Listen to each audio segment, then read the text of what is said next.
আমরা একটা সমস্যা সংকুল অবস্থায় এই দেশের দায়িত্ব নিয়েছি দেশের মানুষ আমাদেরকে দায়িত্ব দিয়েছেন। মানুষের প্রত্যাশা অনেক এবং সেই প্রত্যাশা মেটানোর চ্যালেঞ্জ অনেক। তার মধ্যে আজকে একটা বাড়তি সংযোজন আমেরিকা, ইরান,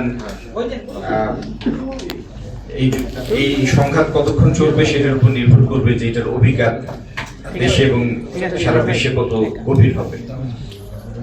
আমরা নির্বাচনের সময় যেরকম আমি আপনাদের কাছে এসেছি, আমার সিলেটে কি করব এবং জাতীয় ভিত্তিতে এই দেশে আমরা আগামী দিনে কিরকম সংস্কার করব, উন্নয়নের রূপরেখা দিয়েছি।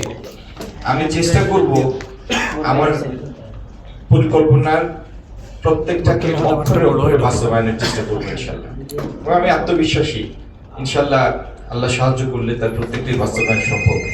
এবং আগামী দিনে ইনশাল্লাহ সিলেটের কর্মসংস্থান, জলাবদ্ধতার অবসান, আমাদের তরুণ তরুণীদের মধ্যে আইটি শিক্ষার প্রসার, এআই লার্নিং, চা শিল্পের পুনর্জীবন, এই প্রত্যেকটা জিনিসে সিলেট ঢাকা রোড এবং ট্রেন কমিউনিকেশন, এই প্রত্যেকটা ক্ষেত্রে ইনশাল্লাহ আমরা একটা যুগান্তকারী পরিবর্তন নিয়ে আসতে পারবো। আমি আত্মবিশ্বাসী।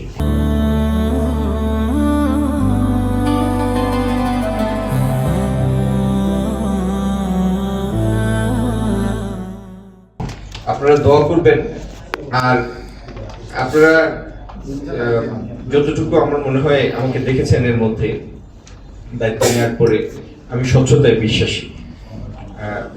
আমাদের কমতি থাকতে পারে, দুর্বলতা থাকতে পারে, কিন্তু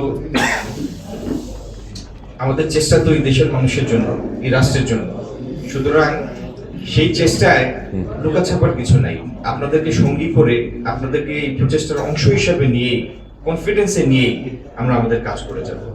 ধন্যবাদ সবাইকে। আসসালামু আলাইকুম।